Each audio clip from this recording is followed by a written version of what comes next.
Good morning. How is everyone? A lot going on here today. I had a great week. Well, first I want to say my wonderful husband is here, John, with us today.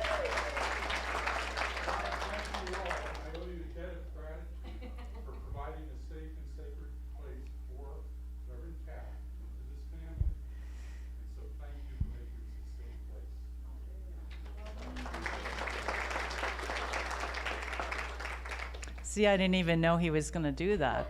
I said, all you have to do is just raise your hand. Tried to make it easy.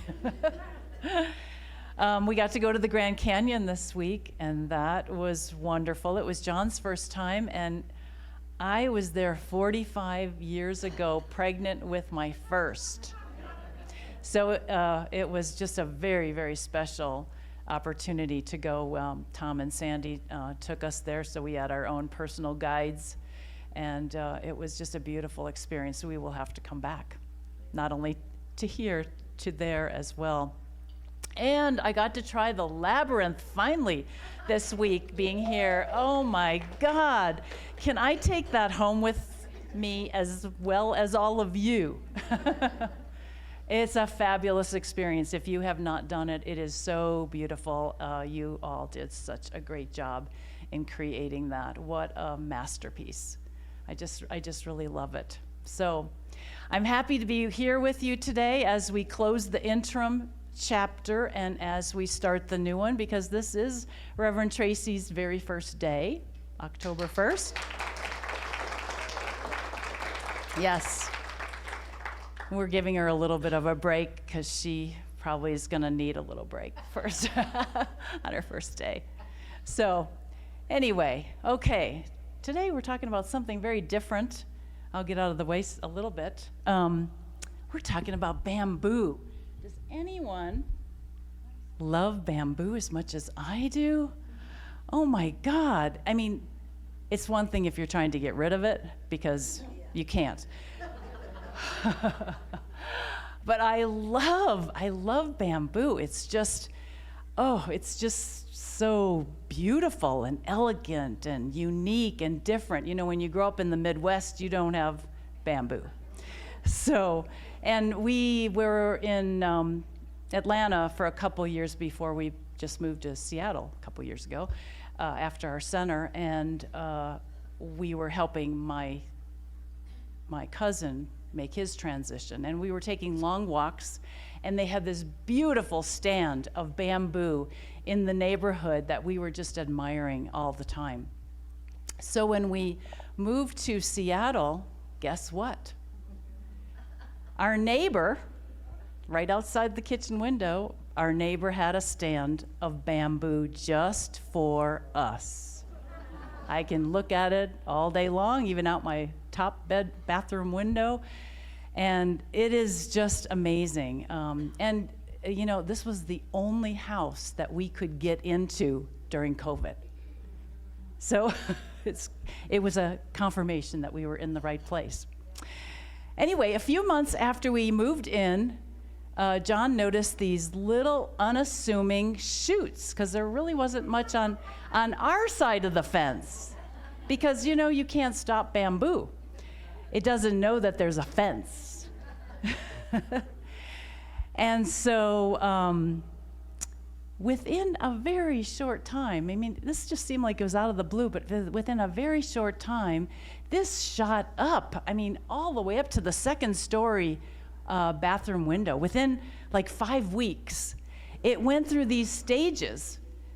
So unassuming little plant, you know, shoots up, and then it has these, it sheds this outer layer, this brown outer layer, and then you see this new light green, you know, the stalk, and then it thickens and becomes that green shiny, you know, thick stalk, and then next it just shoots out these wispy branches, and then those thicken, and then the leaves come on, and ta-da.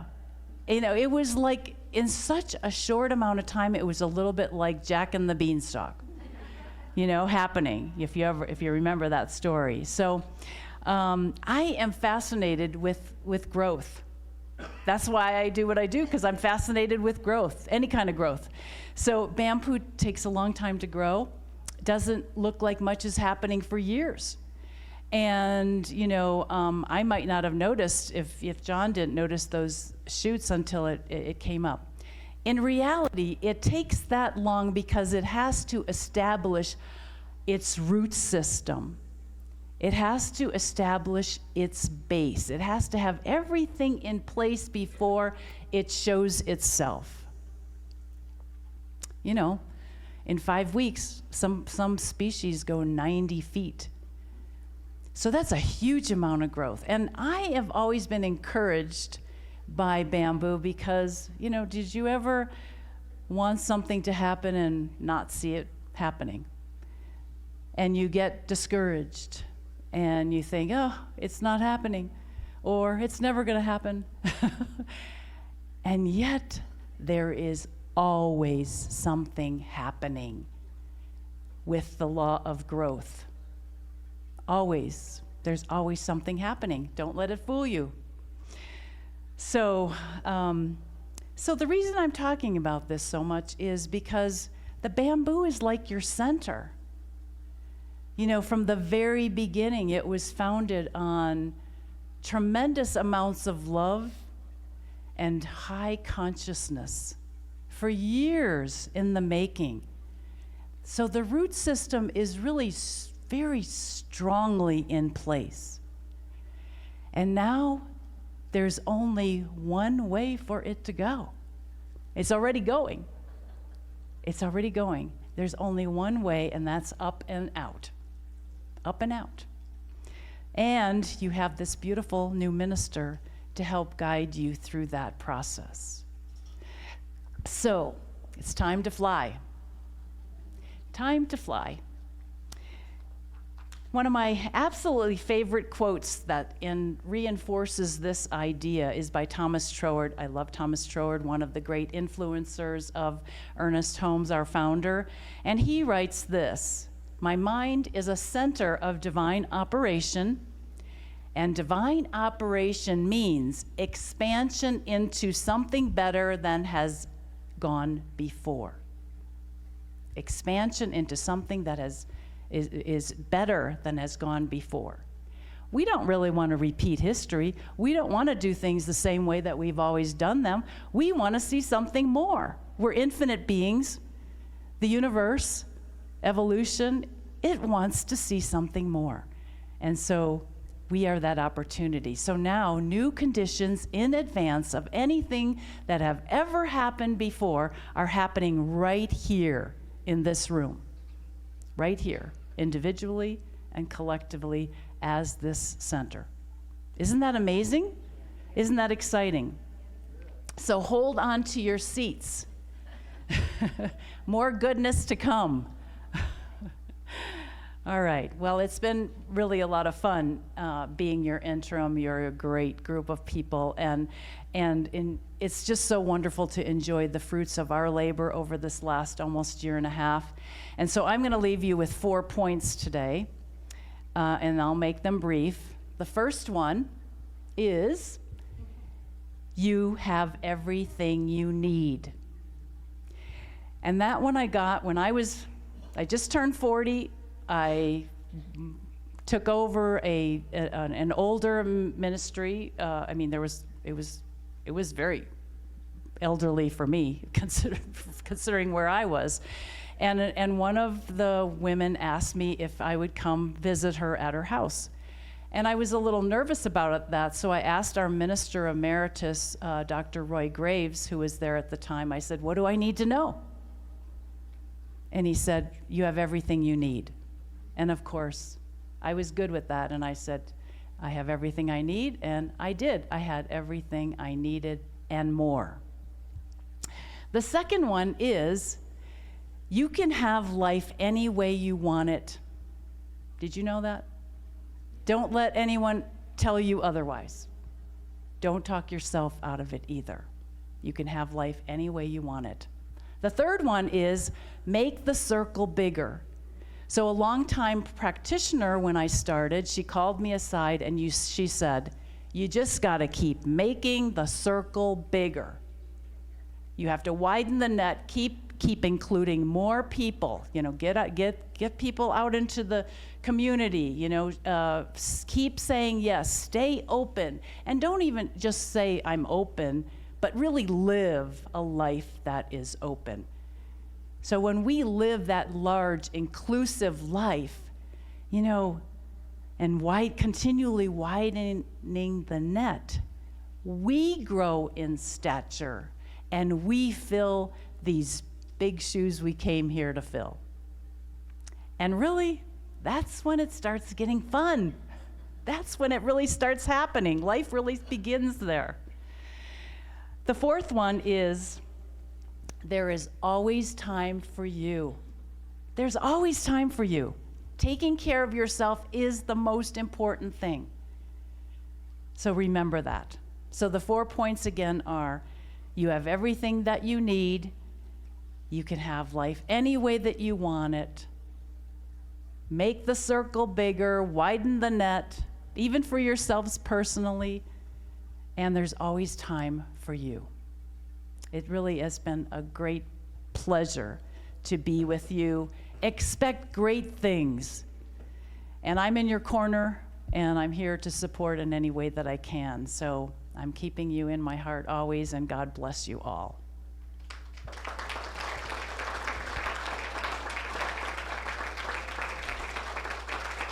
Thank you. Thank you.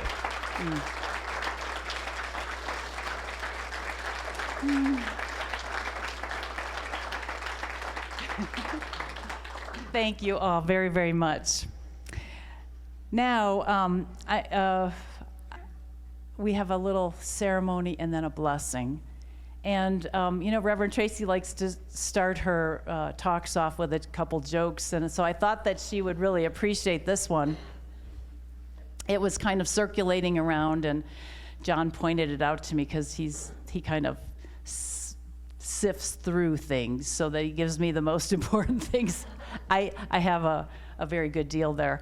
And this was either created by Reverend Sarah Just, and it goes like this.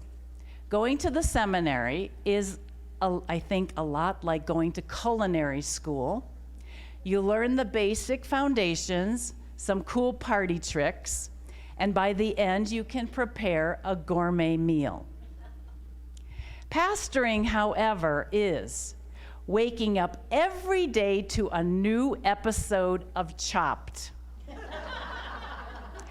where the ingredients are completely random, and you're expected to do something with them, do something with whatever you're handled, while everyone watches and provides a running commentary. And occasionally, something explodes. I don't know, that was just priceless to me because I can really appreciate that after about 30 years of this. So you have to remember, she's just one. She is just one. And in our chrysalis groups, the leadership groups, you might be hearing more. One person can really only adequately and very closely and intimately take care of 10 people. So that's why we have leaders and everything else to help her, and I know that all of you have been a big help and will continue to help her, as well. So, Reverend Tracey, will you please come forward?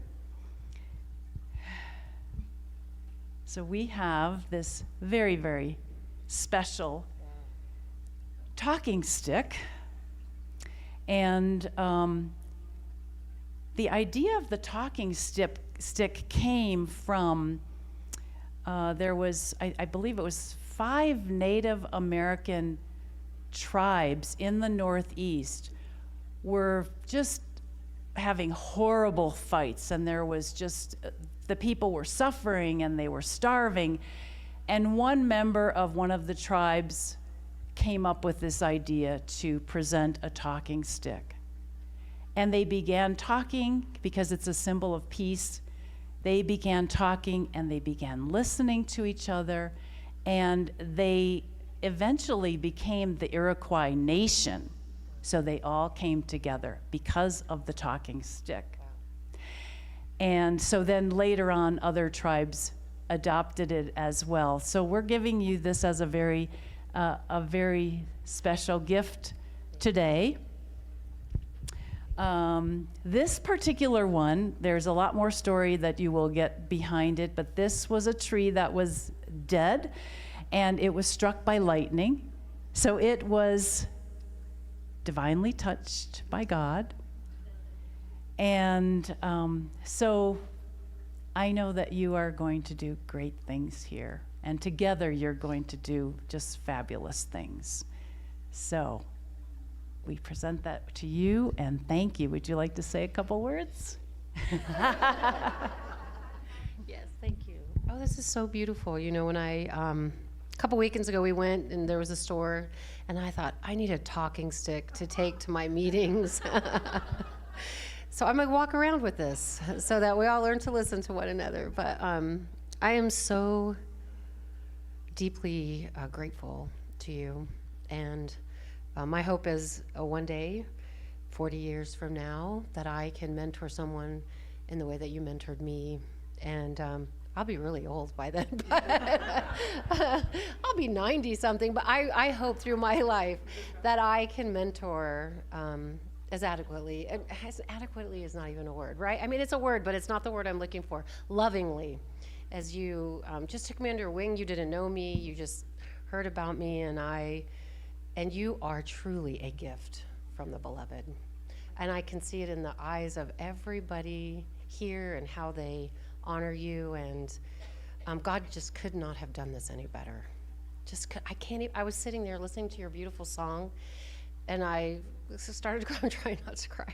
I cannot believe this is even happening to me. I'm just a simple military brat kiddo that decided I wanted something more for my life, and I could not even envisioned this. I feel personally like I won, you know, some mega lottery prize getting to do this, you know, like I feel like Oprah or something. But because to me, this is a genuine dream or desire that has come to fruition through me saying yes. And that I truly believe that I am loved by God. And that was the perfect song. Wasn't that the perfect song? Yeah. And I'm wordy. I know. I can't give you back the microphone. I love you, and I look forward to working more with you. You are always welcome here. You are now a collective member of our club, and I think we've adopted you. And I would give up any Sunday for your presence here and to see your beautiful face and to be able to talk to you in person. So thank you so much. It's been a true honor, and my heart is wide open. And I am so grateful to everybody here for allowing me to be in service to you. And my promise to you is to do the best that I can every day. And some days I might do better than others, but I'm always here to listen, to learn, and to grow, and to be open at the top. Yeah.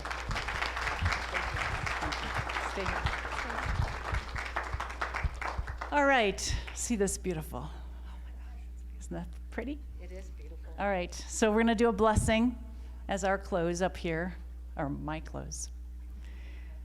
All right, just accept this in a way that's meaningful to you.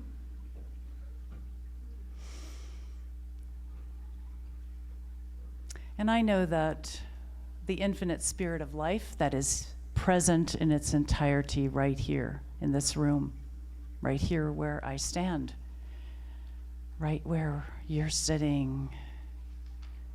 I know that presence, that power, that intelligence is just awe-inspiring, and it blesses this new minister. It blesses her and gives her everything that she needs to do the kind of work that she has been called to do. This is a calling. We don't always even know what that call is about. We just say yes and follow one step at a time. That infinite Spirit blesses this community. We know that everyone who needs to be healed, blessed, and prospered finds their way to us here easily and effortlessly. We're grateful, and we bless all those who have come before us, who have brought us to this place.